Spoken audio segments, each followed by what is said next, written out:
उत्तर प्रदेश में आगामी लोकसभा चुनाव के लिए कांग्रेस और सपा के बीच इंडिया गठबंधन के तहत डील हुई है। बीजेपी के खिलाफ बने इस गठबंधन में कुछ छोटे दलों को रखने की तैयारी है।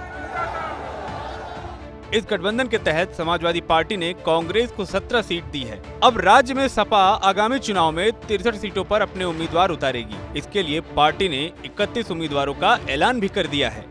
लेकिन यहाँ अखिलेश की पार्टी ने एक खेल कर दिया। कैसे, वो आपको बताते हैं।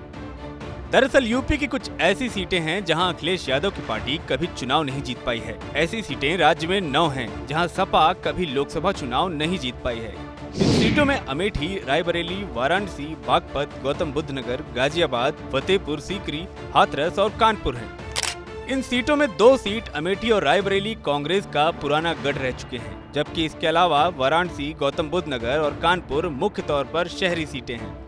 खास बात यह है कि आने वाले लोकसभा चुनाव में ये सभी सीटें गठबंधन के तहत कांग्रेस के हिस्से में हैं। इन सभी सीटों पर कांग्रेस के प्रत्याशी होंगे और गठबंधन के तहत कांग्रेस चुनाव लड़ेगी। इनमें ज्यादातर ऐसी सीट हैं जहां बीजेपी काफी मजबूत है और उन सीटों को राजनीति के जानकार बीजेपी का गढ़ बताते रहे। इनके अलावा कांग्रेस को दी गई 6 सीट ऐसी भी हैं जहां सपा अभी तक केवल एक बार चुनाव जीती है। सपा जिन सीटों पर केवल एक बार अब तक चुनाव जीती है वो सीटें हैं अमरोहा में 1996, सहारनपुर में 2004, बुलंदशहर में 2009, झांसी में 2004, सीतापुर में 1996 और महाराजगंज में 1999 में चुनाव जीती थी। इसके बाद सपा इन सीटों पर कभी भी जीत दर्ज नहीं कर पाई है। अब गठबंधन के तहत इन सभी सीटों पर कांग्रेस के उम्मीदवार मैदान में होंगे। जाहिर सी बात है कि सपा की कमजोरी अब कांग्रेस के हवाले होगी। हालांकि ये तो आने वाले चुनाव के रिजल्ट ही बताएंगे कि इन सीटों पर कांग्रेस कैसा प्रदर्शन कर पाती है।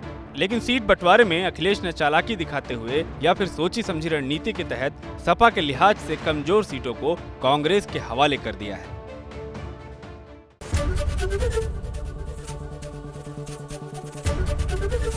एबीपी गंगा, खबर आपकी, जुबान आपकी।